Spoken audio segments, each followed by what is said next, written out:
안녕하세요. JD부장구소의 소장 조담입니다. 오늘은 나스닥 마이너스 3.23% 급락, 최악의 하락이라는 주제로 말씀드리도록 하겠습니다. 2022년 12월 16일 금요일 시황입니다. 유튜브 멤버십에서는 최근 JD부장구소 투자 현황에 대해서 알 수 있습니다. 관심 있으신 분들은 동영상 아래 댓글 링크를 참조해 주시기 바랍니다. 뉴욕 마켓워치 미 유럽 내년 긴축 그림자 주식 떨어지고 채권 달러 올랐다라는 기사가 있는데요. 어제는 나스닥이 3.23%, S&P 500 지수는 2.49%, 다우존스 지수는 2.25% 하락하며 3대 지수 모두 하락했습니다.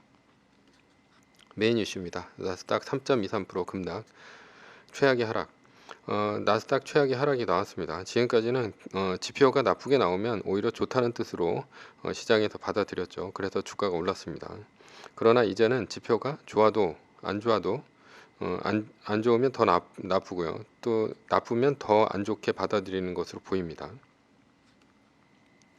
소매 판매가 나쁘게 나왔습니다. 그 전까지는 경제 지표가 나오면 경기가 나쁘니 연준이 금리를 동결하거나 내릴 것이다 라는 이제 피봇의 기대가 있었죠. 그러나 파월의 말처럼 이제는 지표가 나빠도 연준의 피봇은 기대할 수가 없습니다. CPI 지표가 좋게 나와도 상품 지표이니 신경 쓰지 않겠다고 하지 않았습니까? 그러니 소매 판매, CPI, PPI 이것이 좋게 나오건 나쁘게 나오건 금리 동결과는 관계가 없습니다. 그러니 오히려 나쁘게 나오면 기업의 실적이 나쁘게 나올 것을 걱정해야 할 때입니다. 그래서 어제 애플, 구글, 아마존 등 빅테크 주식의 실적이 안 좋을 것 같기 때문에 급락했습니다.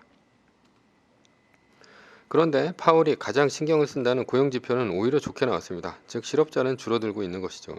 고용이 안 좋아야 그나마 연준이 피봇을 할 텐데 고용이 좋으니 결국 또 피봇을 못한다는 얘기 아닙니까? 정리해보자면 경기 침체 때문에 주가가 안 좋고요. 고용이 좋아서 주가가 또 안 좋습니다. 결국 연준의 피봇은 멀었다라는 것이죠. 이에 따라 결국 나스닥이 마이너스 3%가 뜨거야 말았습니다. 어제 ECB 라가르드 총재는 상당히 세게 인플레이션 목표치를 잡았죠. 미 연준과 동조해서 긴축을 지속하려는 의도입니다. 아무래도 유로화가 강해질 것으로 보입니다. 지금 연준과 시장이 서로 경기 침체의 대응을 놓고 싸우고 있습니다. 연준은 지속적으로 5% 이상 금리를 올린다고 하고 있고 시장은 경기 침체 때문에 그렇게 못 올릴 것으로 보고 있습니다. 연준의 말대로라면 금리는 올라야 정상이고요. 시장의 말대로라면 금리는 떨어져야 정상입니다. 그래서 파월의 연설로 주가가 떨어졌을 때도 금리는 떨어졌다는 것은 시장이 연준을 믿지 않는다는 의미입니다. 그렇게 못 올릴 것 같은데? 라는 것이죠. 그런데 오늘은 또 이제 금리가 오르고 있습니다. 이것은 연준의 말이 옳다라는 얘기라기보다는요. 최근에 금리가 너무 급락한 경향이 있어서라고 보입니다. 따라서 한동안 연준과 시장의 눈치 보기가 지속될 것으로 보입니다. 결국 금리를 보고 투자하는 것은 위험하다 이렇게 보입니다. 애플 50%, 달러 50%가 현재 포지션입니다. 애플 최고점 182.01달러입니다. 어제 애플이 136.50달러로 끝났습니다. 딱 요 25% 마이너스 25% 지점인 이때 끝났죠. 이 주식 비율 얼마입니까? 50%입니다. 그래서 127.41달러 밑으로 떨어지면 10% 매수고요. 154.71달러 위로 올라가면 V자 반등으로 100% 매수입니다. 기간 매뉴얼은 마이너스 3% 끝 시점은 2022년 12월 15일 한 달의 이때 이제 마이너스 3%가 떴죠. 어제죠. 한 달 플러스 1일 이후인 2023년 1월 16일 한국 시간으로 1월 17일 화요일 장 종료 시각 종가까지 마이너스 3%가 안 뜨면 올인입니다. 매도 추천은 아니고요.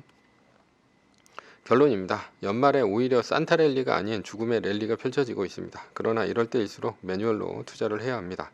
매뉴얼을 따른다면 주가가 반토막 날 위기에서도 주식수를 늘려주고 떨어지는 주식시장에서도 마음을 편하게 해줍니다. 언젠가는 주식은 꼭 오릅니다. 그때까지 매뉴얼로 참고 버티시다. 매뉴얼입니다. 세계 1등 주식은 전고점 대비 2.5% 떨어질 때마다 10%씩 팔면서 리밸런싱을 하다가 나스닥 마이너스 3%가 뜨면 말뚝을 박는 것입니다. 그러다 반등이 시작되면 V자 반등 리밸런싱을 하면 됩니다. 자세한 내용은 JD부자연구소 다음 카페를 참조하시거나 동영상 밑에 리밸런싱 말뚝박기 댓글 링크를 참조하시기 바랍니다.